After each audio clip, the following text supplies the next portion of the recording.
Yes, folks, it's the moment you've all been waiting for. This weekend's grand opening of Parlay Restaurants and Sports, located in Jing'an, Shangkang-li, your new favorite spot for barbecue, burgers, and so much more. Come out to watch all your favorite sporting events. Enjoy brunches weekends starting at 11 on our terrace.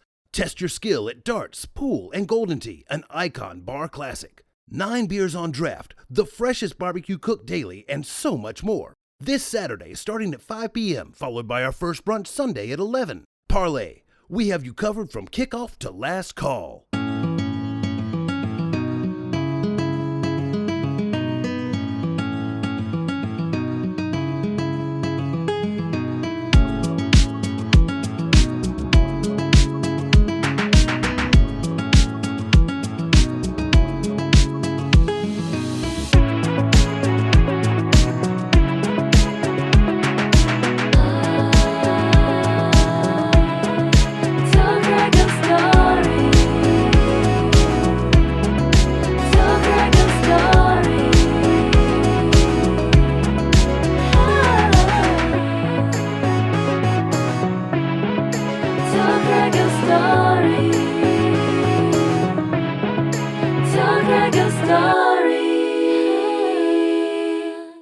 Yeah, so I think you challenged me, was it last year, the start of last year, and I literally was trying to figure out how I'm going to do this. And you had a set. I was going to do that 1 minute thing. Oh, okay. Yeah, and I only come up with one joke, but I don't know. It's actually pretty lame. So can I ask you, when you had a joke idea? Yeah, I got a joke. What was your strategy? Were you going to just try it on a bunch of friends? Or I've tried it on friends and it goes pretty good. So, okay. So that's a start. It's like George Costanza when he says one good thing and they all laugh and it's like, okay, gotta go. Bye-bye. Yeah, okay. Okay, here it is. So I was in Los Angeles. I was at the Universal Studios. This is a true story. And I was with some friends and my flip-flops broke. Mm-hmm. And in Australia, we call them thongs. Thongs. Yeah. Do you call them thongs or flip-flops? Slip-slops. Slip-slops. In okay. South Africa, yeah. Okay, so we call them thongs. So straight away, it's All not flops. a good thing. Yeah. So anyway, I was walking around and it was only like just after lunch, so I went into the shop and I said, I said, hi, and she said, how can I help you? I said, you've got the female thongs over there. Do you have the men's thongs available? Yeah. So we don't have those sorts of things here. And I was like, oh, come on, you've got the pink ones over there. Where are the black men ones? So we don't sell that sort of thing here. And I was like, that's fine. I'm just going to go to another shop and find my black thongs. And she said, you do that, sir. And then my friends are outside laughing. And she said, did you say flip-flops? So there you go. That's all. Nice. That's all I've got. That's a story, though. Yeah. Is it a true story? It's a true story, yeah. Okay. Yep. So, it is a funny story. Is it a joke?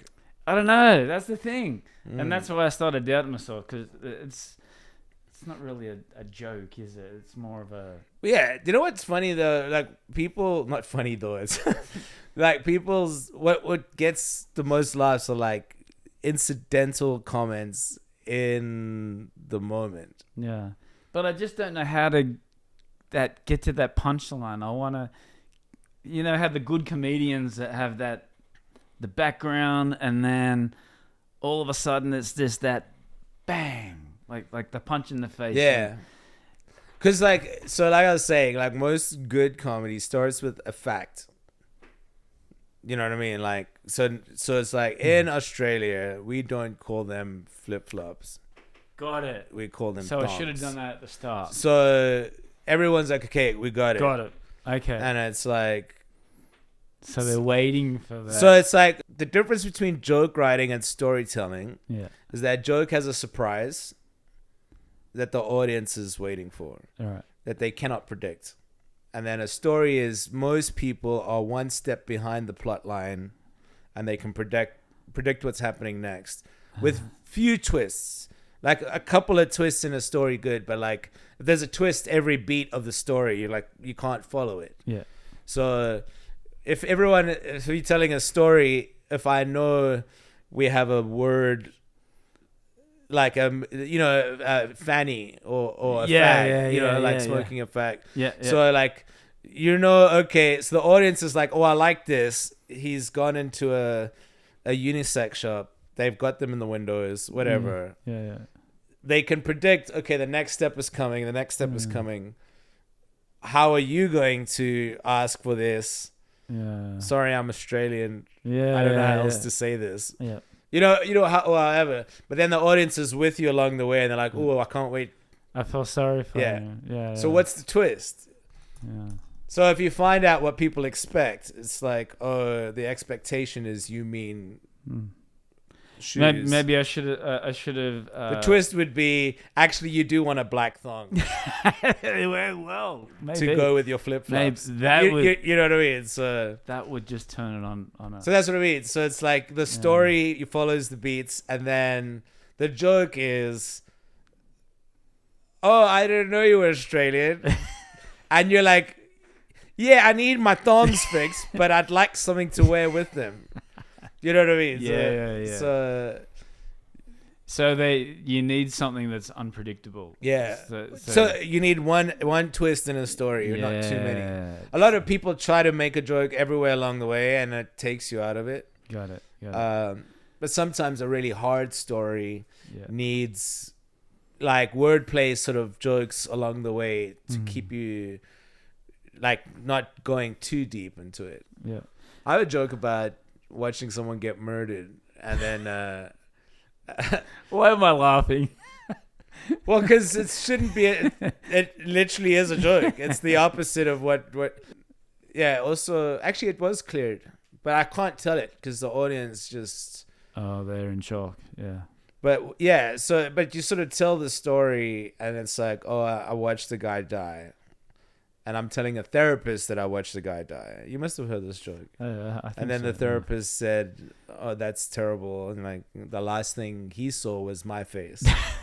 And it's like, Got it. it's so mean. But sometimes you tell a story like that, and if you leave too much silence, the audience feels so tense that they want to break the silence, and then the joke's done. Yeah. Like, Got it. I did that story at a poetry reading, and I asked the organizer not to say I was a comedian. Yeah, right. So I just told the story about the violence that was in my university. It was true. What was the reaction? So I was like, and then the therapist looked at me and said, the last thing you saw was your face. And I played it deadpan. Yeah. And there were like 4 dudes in the audience. They were like, and I could hear them breaking, and it was like glass cracking. It was awesome. Yeah. And I was just like, it's okay to laugh, because that shit really, like, I was like, what the hell? Yeah. But because they always used to say, oh, this guy's a comedian. And I'm like, please, like, sometimes I actually just want to talk about normal things. But a lot of the problem is people are like, oh, is this one of your... yeah. And it's worse when it's actually funny. Did your wife say that a lot? Or are you just testing this out? Never. Yeah, because the stuff that's from our life, it's funny later when I explain it to someone. And they go, oh, that's, you know what I mean? Like in real time. Yeah. She often will say something's not funny. Like, that's how to hurt my feelings. And we're like, oh, you finished all the milk. She's like, what is that supposed to be funny? I'm like, it's not even, what? You're trying at me material? Or She's what? like, this is how she can get at me. Yeah, right. When I started comedy, she would listen, because I'd go home and I'd listen to my set, and she would, you never spoke about me today. Yeah. Oh, right. And I'm like, you don't own my like she has to be in it. Copyright or something. Yeah, like, I don't need you anymore. I've found jokes without you. Yeah. Because that's like what I have now is like the first album of material. Right, yeah. And no one's seen it, so I can tour it, Yeah. But I'm sick of telling those jokes. But that's one time I see you also. You just come up one night and it must have been just a random night where you just said, "Oh, you know, I'm going to try some old jokes tonight." I just got that feeling. Oh, that was tonight. one of my funnest nights. I was doing the Taobao. Yes, Taobao. Yeah. Yeah, the cats actually, and dog stuff. It was at Park Tavern. Yeah, I remember. I actually posted a lot of those jokes. That was the first time I told that joke about my Chinese name. Oh yeah. But that was just like a true story. But it's like, yeah, it's kind of fun getting the old jokes out. Yeah. Because a lot of the time, But it's a whole new. you know, in all creative endeavors, they say that the reason why artists hate their material is because their talent hasn't caught up with their taste.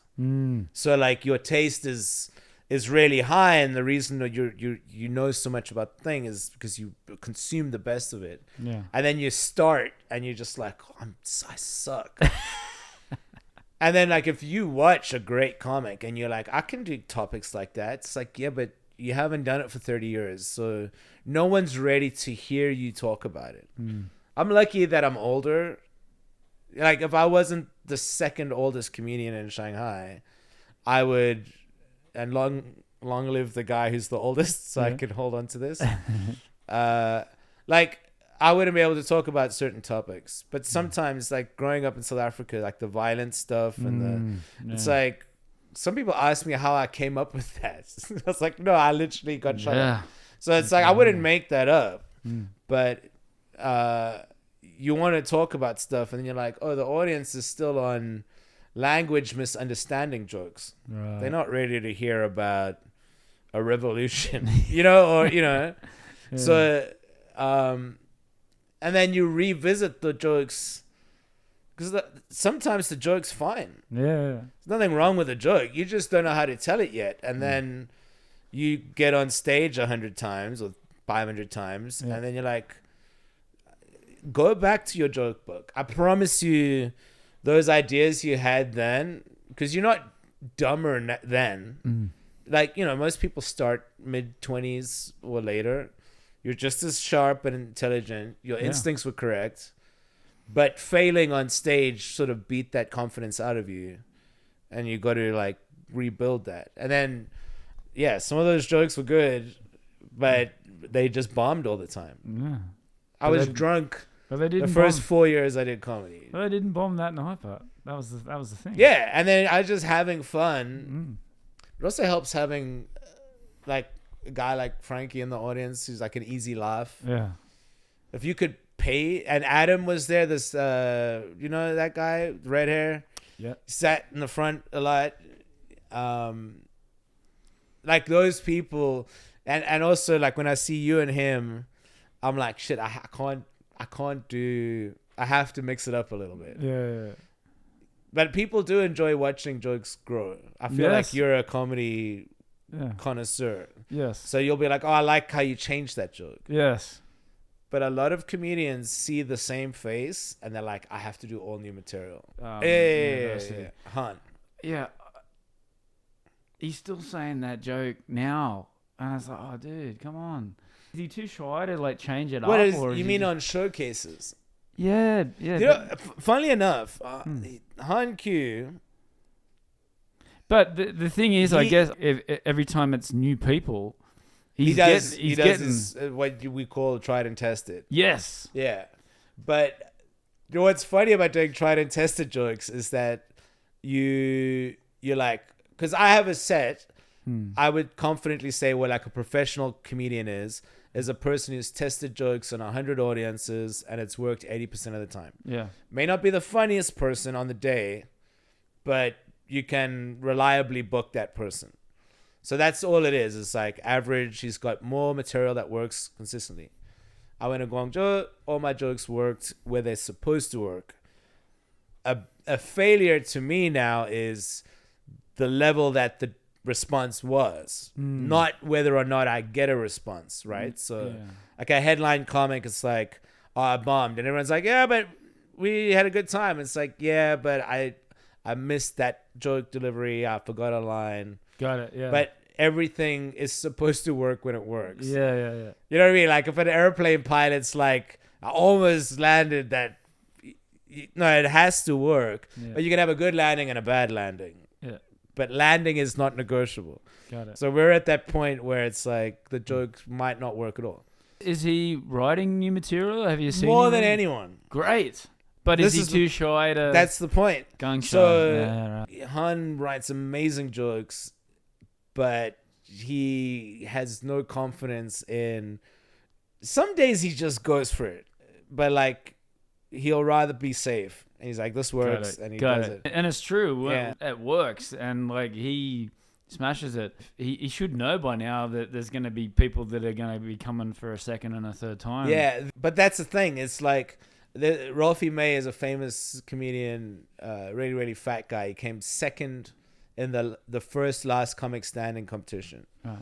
And the guy who won was kind of like a hacky Vietnamese American. Oh, my mom Asian. She's so like... and yeah. Ralphie got standing ovations on every set that he did. But he came second. And coming second made him way more famous. Because people thought he got screwed. And whatever. But Ralphie May would always say, tell your best jokes. Because, you know, even if 10 people don't like it because they've seen it, Yeah. it's better that 190 people see your good joke. So the weird thing is, so I've had that thing as well. It's where like, okay, I've got material that if I'm feeling sick on an off day, I can go into autopilot and then tell those jokes and it'll be fine. It won't be great. Yeah. It'll be okay. But it won't bomb. And Frankie will say, fail. Right. And he'll go out there and he'll be like, I don't care. Right. And I'm like, you know, one bad review online, you and Lily were talking about comments. You've left a comment on the internet before? Yeah. You ever got drunk and left a trolling? Sure. Maybe not comedians, but I use it for joke writing practice. Yeah, right. So I see a thing, I respond to it. If I got 3 in the chamber, I'll wait for a response. But I know personally, I have no emotional investment in who posted it. I barely look at the name. I don't care. I like stimulus, reaction, next video. Yeah. And to sit for more than the amount of time that troll took to write the thing. Now, fair enough. That comment's going to live there and other people are going to see the comment. Yeah. But overwhelmingly, you look at a video. So my highest one, my first one was about Russians have 12 Russians inside them. I don't even do the joke, but it was like in elevators in China, the weight requirement and the people number are disproportionate. Like, obviously, fatter countries will have less people to the weight, right? Yeah. And then I said Russian people weigh more than any of us because actually one Russian's They got the 12 doll. Russians. Yeah.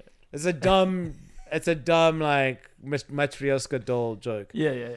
People like from Schindler and must have been like, this is not how weight is decided in it. Like, I'm speaking at a keynote elevator convention. Yeah. And I thought, okay, the most I'd ever seen like views was like 4,000. Right. And I was like, oh, that's what I get on a video. This thing got 150,000 views. And I had a panic attack on 10,000. Yeah, right. And then I was like, I'm too overexposed. I can't. And then there were these, what are you talking about? That's not how elevators work. Yeah. And like people were fighting in the comment section. And I was like, delete it. And then I'm like, Yeah. who cares? Yeah. But you can't help feeling that. That's right. Yeah. There are people that post like hate, like Ari Shafir when Kobe Bryant died, famously like called him a date rapist or something, and comedy clubs had death threats, and he just did an interview saying, yeah, that wasn't real either. Yeah. People just mad on the internet. So you look at a video, it's like 1 second of your time, and then nothing, and then the person who posts it's like, what did I do? You did nothing. Yeah. So yeah, it's so weird. Like the last one I did was like, I only ever post dumb jokes I don't ever do. It's like, I don't like using chopsticks when they spin the food around because I eat out of a box. Like Chinese food for me is stationary. Yes. And people are like, come on, bro. What do you mean you can't use chopsticks? I'm like, did I ruin your shit? You know? It's like, oh my God. Yeah. so yeah, it's weird. Like he did a joke about Han's joke was Bill Burr he sent it to Bill Burr. Oh wow. Yeah, and he's got like so much courage. I don't want to say big balls. Never seen his balls, but he went to Austin, and I told him I had a friend in Austin that's been to China a few times. Yeah. And before I connected with my friend, he had emailed him, and I was like, "Now you called this guy," and he messaged me going, "Hey, some guy just dropped your name." Yeah. And I was like, "You should have just let me." Yeah. But he didn't wait. I was like, I promise. Showing initiative. Yeah, he emailed Anthony Jeselnik's manager. Wow. He didn't get on the show, but I think he was like, "Can I open for how many other people did that? I like Probably that. none." I like that. Yeah, I like that initiative. Yeah. and that's what you're doing. It's like how many people are doing a podcast? I'm sure there are many, but we don't. Foreigners. Yeah. In Shanghai. I don't know. Maybe there are, but... Yeah. What's your plan? Are you going to stick around? I take it year by year. I just signed another contract for 12 months, so Yeah. I love the bands. That's partly the reason why I'm still here. That's what I'm saying. My dream here is to like get all the lifers. Like there's a bunch of us that are married to locals that have kids or whatever, and start to build something with a bit more permanence that resembles a base that you can work from. Because that transient nature of Shanghai is the reason why something like COVID could reset it. Yes. You know what I mean? Because Absolutely. yeah, Dubai's calling. And people like that, if they can't grow any roots, it's hard to keep them.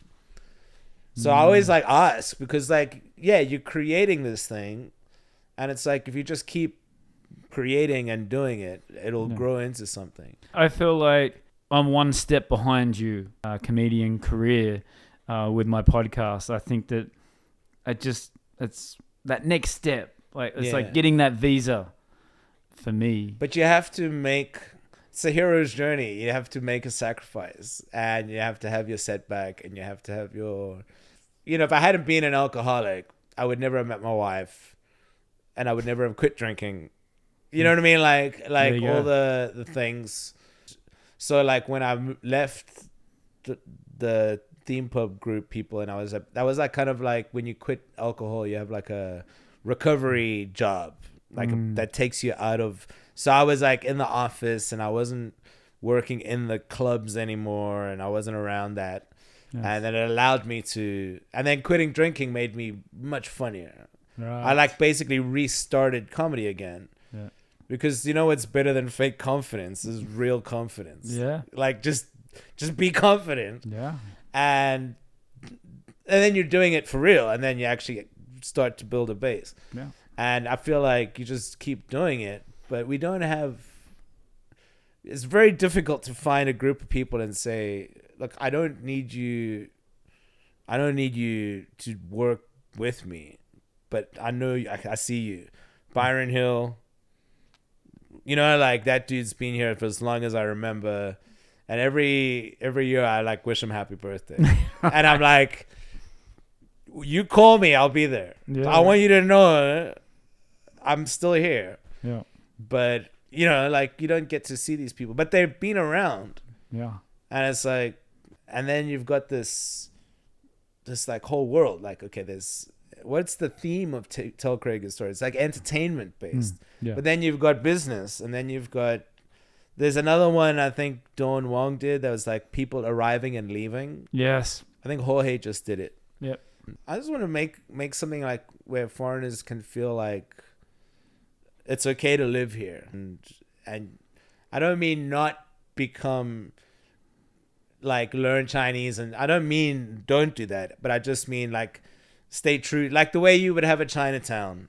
You can go there and feel like you have a thing. Yeah, And I think English comedy provides that. that would be good. And then, live music provides that. Live music's a bit better because you don't have to understand the language to jam to it. That's true. You're going to really have a good time. But then you can have a really cool music festival that has all those elements. But what you've talked about tonight is very similar to being in a band, but as well. Yeah. Set list, what you're gonna say, what you're gonna play, what music you're gonna play, Yeah. the style, having the crowds. Is it good? Is it bad? Do you like it? Trying to promote it. So a lot of similarities. The DNA of live performance is the same elements. You're like, well, how do you feel? Are you present? Yeah. Because it doesn't. I mean, really, that mindset is the hardest thing to explain to anyone. Is that when you walk out on stage, are you like in the moment? It doesn't matter if the lyrics are written already. Yeah. Like you're like, you are the lyrics. And then most people hate their sets because they don't like their jokes that much. So like, if you Well, can, why are you doing it for then? If you don't like your jokes, isn't that the your talent doesn't match your taste. okay. So yeah, I mean, it's just like when I see like a married interracial couple that basically reflects my life in China, I get excited to tell that joke because you know what I mean. Like they can all turn around and say like, "This guy's 5 years ahead of me." Yeah. You know, and it's the same with the podcast. Like if I'm like ahead, it's like they don't have to be the same thing. You just say, okay, well, what did they do? What would be really cool is to have what like the UK has, where it's like you can get a government grant to do a creative thing that I'm pretty sure those programs exist. Yeah, I'm sure I could do it in Australia as well, but yeah. Elvin got a grant to do his comedy show at Edinburgh. Right. He quit his job and I'm almost certain those programs exist here, but I don't know if they would do it for stand-up or podcasting or Got it. not without conditions. All right, Ian, let's get close to wrapping it up. Lightning round. Want to talk about your mid-autumn festival show coming up as well? My Life in China. Yes. You've seen it. Yes. What did you think of it? I did. I liked it. Well, fortunately, there weren't other people on the show, so it was the best one. I've refined it a little bit. So that show has about an hour and 20 minutes of material in it. The shortest I've done is like 50 minutes, and the longest like an hour 10. But it's hard to judge because, like I said, I've seen you maybe at least 10 or 11 times, at least. So when you're doing your own show, I'm just happy for the crowd to be hearing it for the first time. And like, I'm sort of jumping on along with them, but also waiting to hear some new material as well. And like you said before, if it's an old one, are you going to mix it up a little bit? Or so it's nice. So that's a show now. So like, it's called My Life in China. I want to like internationalize it a little bit. So I could take it to Edinburgh or tour it, like take it. If I would go to Thailand and do a headline show, I was thinking between like the UK model of creating a piece of work. Like it's not really My Life in China. I actually want to drop the South African stuff, most of it, and do a South African based show, and then just talk about China stuff. And then I can have like My Life in South Africa, and then like every year in the UK you do your Edinburgh set, and then you tour it.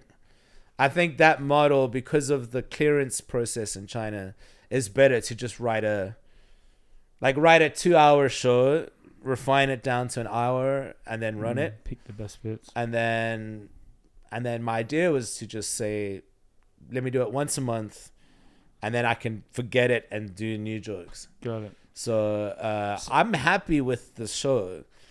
But every time people laugh in a different place, you're like, oh, I can fix it. All right. So Spicy gave us so many audience. It gave us the opportunity to refine stuff. Yes. And then one of the things you want to do is delete as much as you can.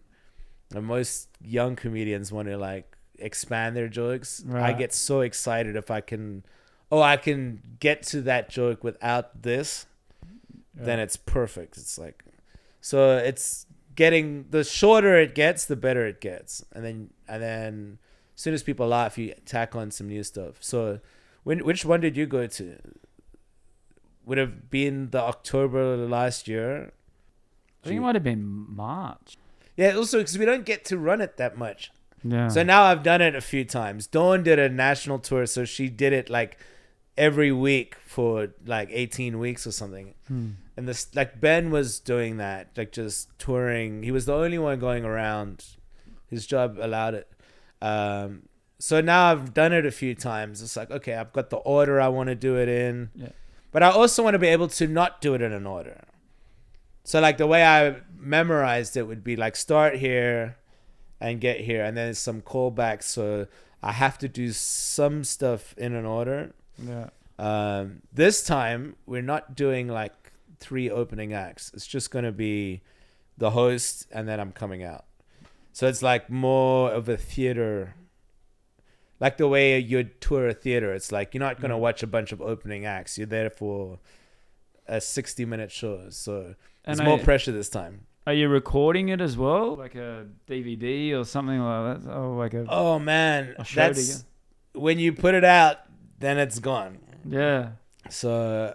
It's a bit like what sucks is only Shanghai has seen it. And now 1,000 people in Guangdong province have seen it. Got it. And there's millions of people here. So to retire it would be hard. Yeah. I do want to release it. Like, actually, we were going to film it in Beijing for iQIYI. Yeah. And I literally got COVID the day before. So I had printed up like set lists because we were filming it for a TV thing. Yeah. And then I went to get my bank card, and it takes like 7 hours to get a bank card for some reason. And I'd stayed at home, and then I managed to somehow in the bank I got COVID. And then Adam Hamilton took my spot. Right. But yeah. So yeah, I almost released it. I'm glad I didn't. Okay. And then so you're gonna sort of run with it for another couple more months. I'll tour with it. Right. Yep. So once the touring thing is set up, I'm gonna force myself to just do jokes, like new material. I've started new material. Here's my set list on the back of my phone. Oh, nice. So it forces me to do the new stuff. Right. And then put it out. But like Andrew Schultz did, like split it up into jokes. Right.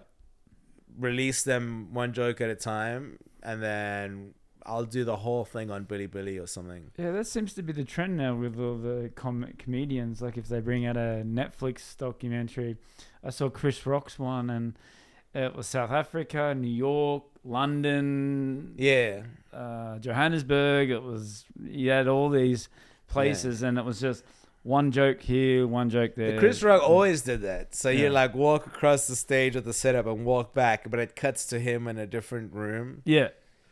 That's a nice validating way to say like these things work worldwide. Yeah, yeah. But I know like because of like the throwaway jokes that I've posted that did well, that if I did my act one joke at a time, each video would probably do especially if Nora shares a couple.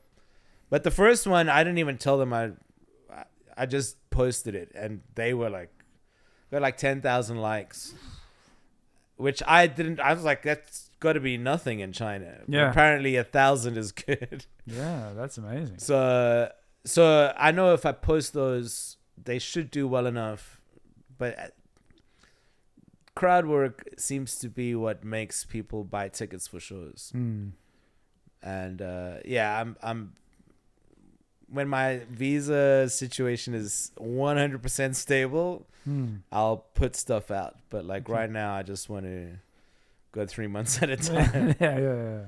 It's so the show's on the 16th. It's the public holiday. Yes. So yeah, I wanted to do it on the Saturday, but that's a big South African holiday, so I asked them not to. And then it's at 7:30. Adam Chen Lao Su is the host. Come on. Have you seen him? He's like super TikTok character guy. People love. Is this that the guy. 4 million? 4 million views or something? Didn't you say He's got like 4 million followers. Yeah. 16. That's going to be a busy holiday. I hope so. Because I'm promoting the 14th with you're the on the wrestling. Yeah, the wrestling that I'm promoting. Gents Curfew Spectres, September 15th. On the 15th. I did my research too. And then you're playing on the 16th. What a great week. Live music is because Spectres, when I saw that, I was like, oh man, I really miss live music. Spectres is the last place I drank alcohol. Really? Ooh. And you know when you know it's going to be a last date. Yeah. Like we did it on purpose. Like we went and I went there the other day just once to drop off, like there's a new guy in town. Yeah. And Lucas, and I didn't know him, I just met him. He arrived late, and then on his way home I was like, oh, you live next to a really cool bar, and then I dropped him off, and then went home, and then he had a great time. But I ran in, and then I was like, saw Morgan, and then he's like, oh, you want a drink? And I'm like, I gotta go right now. Good man. It's hard to. If I fall off the wagon, I'm doing it there. Yeah. At a Jen's Curfew. Yeah, come on. Should be, and you got to dress up. It's back to school. So, really? So I'm going I've got my. Can I go as a headmaster? I feel. Yes. And you wear the hat. I'm going as Angus Young. I've got my. I got my suit. Australian. My Aussie. He's still. I'd like to see a cage fight with him and Keith Richards. Oh. Just two old dudes. AC/DC had Axl Rose singing with them for a bit. Years ago, and they wouldn't even let him stand in the middle. They're like, you can sing, but he was like behind the drummer. Angus is still the man. He's like, he's running that thing. Yeah, they're just like, stay out of Angus's way, and you can wear a. And he's still got the uniform, and he's gonna do that to the day he. Can he be buried in his uniform? Yep. I think definitely he should get stuffed. We just have him taxidermized. But they interview him and they say, I've done this since I was 15 years old. I don't know anything else. Playing guitar in a band, in a rock band. Yeah. So if I stop, what am I going to do? Yeah, you know I just always wonder how Keith Richards did it. And you forget that AC/DC is still doing it too. Yeah. I mean, what did he just turn 70?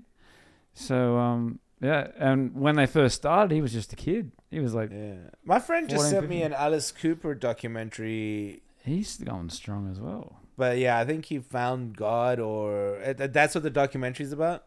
And I want to watch it, but it's usually like something I do on a Sunday, and I watched Alien instead. Right. I get struck by lightning. And later. I saw your review. You said it was the best movie you've seen in a long time. I don't know if they loaded Alien 1 into an AI and said, this is the aesthetic we want. Yeah. You know what I mean? Like, so it wasn't like a Gen Z kid recreating something, but it felt so true to the... And I realized something. China's too safe.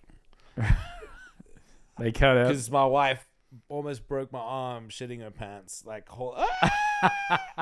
and I felt like a man for the first time. Like, this isn't that scary. Calm down. You know, like, but it was so nice to be like next to a terrified woman. And being like, we're good. Yeah, I'm the man. Yeah, it was really cool. And like the lady behind me was like kicking my chair. Oh yeah, right. Like real. Was it the 3D glasses? No, it wasn't. Oh, okay. Yeah. Okay. So my question is, should I watch it on TV or should I go to the cinema? Watch it. Yeah. Okay. Yeah. Okay. All right, Ian. Social medias, mate. Where can we find you online? Ian Badenhorst. My name is pronounced Badenhorst. Ian Badenhorst. That's Instagram. Ian B Comedy. And then on WeChat, so Spicy we signed a contract with them. They're an MCN. Oh yeah, okay. So we are signed to their MCN. So the social media stuff. So that they own the account Ian Toko Show, like the Chinese characters. Oh yeah, right. So that's where my viral clips are. Nice. But if you just found my personal chat, then you wouldn't see. You're okay if it's personal. They add you on. No. And then I have Comedy Corner, which I think, I don't do the. So we have. Let's just shout it out. MSG Comedy with Lily and Emma. Comedy Remedy is Iris and Ivy. Ivy's an OG from back in the day. She had a baby. Was out for 3 years now. She's back doing comedy now. What's the girl one that they're doing? Hilarious. Yeah. But Li Ying had her baby, so I don't know how long she had it finally. Oh. Yeah, I don't know how long it takes for her to get back in the mix. That's going to be an exciting show. I'm going to say not too long. I think she'd be pretty keen to get back out there. Yeah. And then Dawn is away in Europe. But so there's Thursdays, Park Tavern. They don't really have a brand name, but if you're in if you add Comedy Corner will add you to all the groups and you can find comedy. So that's a channel on WeChat. You just type in Comedy Corner. And then I've decided to make Comedy Corner like a magazine. Oh, nice. Just comedy, and I'll shout out anybody. They have in Hong Kong, Comedy Hong Kong. Right. Like Garen Chu, and he just any comedy in the city, they'll promote. And there's a guy in Thailand called Chris Wagoda, who is also putting together a list of all the promoters in Asia. So we'll find a place where if you're in Asia, you can find all the comedy. Right. And I know it's about me, but in the interest of developing comedy in China, there's also Chengdu and Chongqing doing very, very well. Nice. Just shout them all out. So Korea and Leon and Sasa in Chongqing. There's Aziz, he's a South African guy in Xiamen. So Xiamen Comedy Club is back. They have a mic. People ask me all the time, hey, I'm in this city. Is there comedy? Where do I go? Yeah. Beijing, I would say Donny Fan, Comedy Citadel is the place to go. There's a guy called Tony Cho. I don't know the name. Sorry, Tony. And then what other city? Then there's Shenzhen. So Mr. Ryan and Takeout Comedy and the Big Bear Comedy Club. They handle Guangzhou as well. Right. There's a new comedy group in Guangzhou I'm not sure of. And then there's Xi'an Comedy Club. Nice. This is Jazz. Yeah, there's a guy named Jazz. I forget the name of his bar. And another guy called Erwin, who has a bar called The Crack. They will have comedy if they can. Wuhan Comedy Club, Casey. He's got 3 venues that have it. And they're also about to kickstart comedy. The Shanghai guys are going to go to all those regions to try boost things. So that's very cool. And then I heard Qingdao has a scene starting now. So they have decent shows. I used to live there as well. It's a great spot. Yeah. Oh, and Nanjing, Kayla Kai. She has a room. And then Han Q is in Suzhou now. Yeah, right. Okay. And he's waiting for me to leave here right now. He's staying at my place now, but he's starting comedy up there. So I saw Louis Katz from America in Suzhou, and that. Oh, you had him on your podcast as well. Yeah, I watched that. Yeah, that was one of my first ones, and that was 3 years later, and I just hit him up, and he just got shut down with, but he's got his own comedy show. Yeah, he had his own show on the Comedy Channel. Yeah, in the US, he's doing great. So really happy for him. He's got a real dry sense of humor. He got that really straight face, just telling it as it is. But yeah, he does good. All right, so here's our final part of it. Your top 2 or 3 from the questions that I give you. Just your top 3 as of today. Top 3. Who are your top 2 or 3 favorite bands or artists? Favorite song? I'd say, okay, the Pixies. Yeah. I put the Pixies up there because they're like the one band I could put on and listen to. And even their newest stuff, it's not great, but it's Kim Deal Pixies. Yeah. Okay, let's put it that way. Dinosaur Jr. Yeah. Because they have like 2 of my favorite songs. But what I'm really into right now is Jen's Curfew. Really? Yeah, wow. dude. Pogo, have you heard of Pogo? Pogo. He's Australian, Oh, but really? South African, Oh, definitely like a Cape Town kid. Yeah, yeah. And he does, there's a word for it, but I'm too old to know the name of the genre.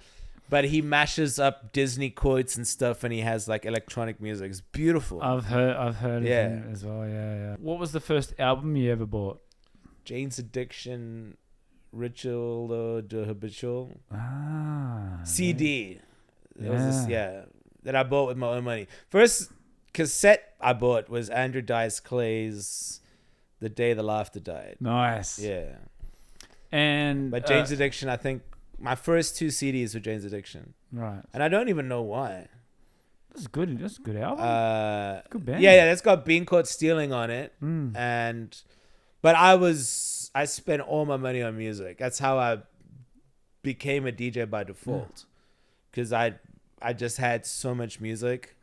And then my brother and I collected music, and then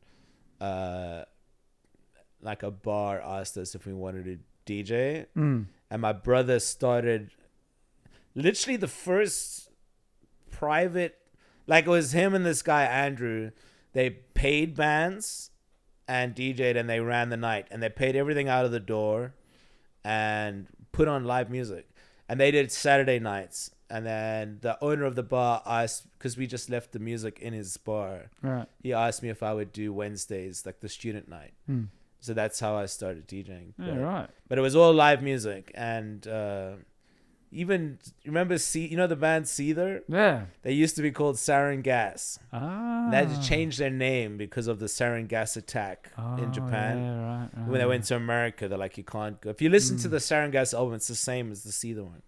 And they played for like 400 R&B for the whole band. They played at my brother's, and That's awesome. and they played for so long. People were sitting annoyed, like just finish. Hurry so up. we can, You got your money's worth. yeah, unbelievable. Yeah, right. Your Mount Rushmore of all-time favorite comedians for you. Okay, I'm gonna take Bill Cosby off it. No, actually, It's just like Michael Jack. If you say Yeah. Michael Jackson, forget Yeah. about what he did. No. I'm joking. I didn't really like Bill Cosby. Really? So growing up, my first like introduction to comedy was Red Fox. So it was Sanford and Son, but it was filthy. It was like comedy records. So Red Fox, and then because I grew up in South Africa at the end of apartheid, like there's a guy called Dick Gregory who was also like in the Martin Luther King world, very political comic. Oh. And Bill Cosby, all these black comics in South Africa, I don't know how they made it into the mainstream, but it feels like it was on, like the Cosby Show is a huge hit that white South Africa was watching every week. Yeah. And, he was famous for being positive role models for... Yeah, the father, yeah. Yeah. So, like, all those black Jeffersons, Family Matters, Steve Urkel, all those were, like, big. So, Dick Gregory was, like, a huge comic that I really liked, all the way up until he died, like, in 2016. Got a little nutty at the end. So, him and Red Fox, Billy Connolly. No, nice. So in South Africa, British comedy was like at the forefront. Yeah, he's good. So Billy Connolly is like, oh, okay, I'm going to say this. Also, British comic, Irish comic, Tommy Tiernan. Oh, yes. Absolute, like, just if I want to cheer up, if I've lost my groove for stand-up, there's a set on YouTube of Tommy Tiernan in the park. Right. He's doing an open field, like a festival. Yeah, right. Killing. And you're like, everyone will say never do comedy outdoors, always have a low ceiling. And this guy just comes out. But I remember Tommy Tiernan in 1997, and he was a young kid. Bill Bailey had a TV show, and my friend, we watched him. And there's something poetic about an Irish vernacular, but that guy. So that's okay. That's 4. That's 4. Okay, good. And sorry, America. And 2 of your up and coming that we should be looking out for, 2 comedians in Shanghai. Oh, well, yeah. Oh no, okay. Well, we can do Shanghai, and we can do. There's a guy, Davey, at Spicy. He actually teaches a comedy class. He's very young. He does comedy in Chinese and English. Davey's, he's like, whatever he's doing now is not as fun as because he started comedy in America. Right. Really good joke writer, really good premises. Right. I don't know, up and coming. Like, to me, you're only still a beginner, like, even if you're 5 or 6 years in. Yeah. So it's hard to. It sounds like I'm insulting a beginner, but who's new. 3 favorite sporting teams. Golden State Warriors. And I'm not one of those, they just recently won. Yeah. I was a Chris Mullin fan. Oh, wow. I often wear a Run TMC hat, which I saw in Taobao, and I was like, I know who that is. Most people think I don't. Do you know what Run TMC is? Run TMC. So you know Run DMC. Yeah. So back in the Chris Mullin days, Tim Hardaway, Mitch Richmond, and Chris Mullin were a trio. The highest scoring backcourt in the NBA. Right. And collectively, they scored about as many points as one player in the NBA today, because people used to defend back then. But but yeah, so I was a basketball player. I played for South Africa under 18. Right. So wow. I was a good shooter, and I was a Reggie Miller fan and a Chris Mullin fan. There you go. And I took Reggie Miller's shooting skills and Chris Mullin's alcoholism, and I put those 2 things together and become a comedian. He was a left-handed shooter, dude. I couldn't emulate him, but I could drink. You're left-handed? No, that's why I had to choose Reggie Miller. All right, okay. So, South African rugby team. Oh, the Springboks. Yeah. It was weird. My dad would support France. I don't know why he hated South Africa so much. How does that work? I don't know what his problem was. Like, but we would wake up. It's the best memory is waking up and watching. Oh, and them in the 90s and even in the 2000s. Yeah. But when I was a kid, we were banned from playing sports. So we'd play against the British Lions or the All Blacks was always fun because in apartheid South Africa, to have our biggest nemesis team being called the All Blacks was poetic justice. Yeah. I would always get hammered by them. Well, and then even Cape Town's a home game for them. Oh yeah. But it's cheesy, but honest to God, the movie Invictus, the 1996 World Cup Championship, was, and I'll talk about it and get goosebumps, the greatest feeling I've ever experienced. Matt Damon, right? Was it Matt Damon? Well, not the Matt Damon bit. I'm saying if you watch the movie, it's so funny because how was his accent? Did you think? Because Morgan Freeman was Mandela in that. When Mandela died, people were tweeting Morgan Freeman like, "I'm sorry you're dead." But did he have a good accent? Springbok rugby team. Not only we've won the World Cup, and it's like South Africa's like hanging on by a thread, and that rugby team just keeps us in the game.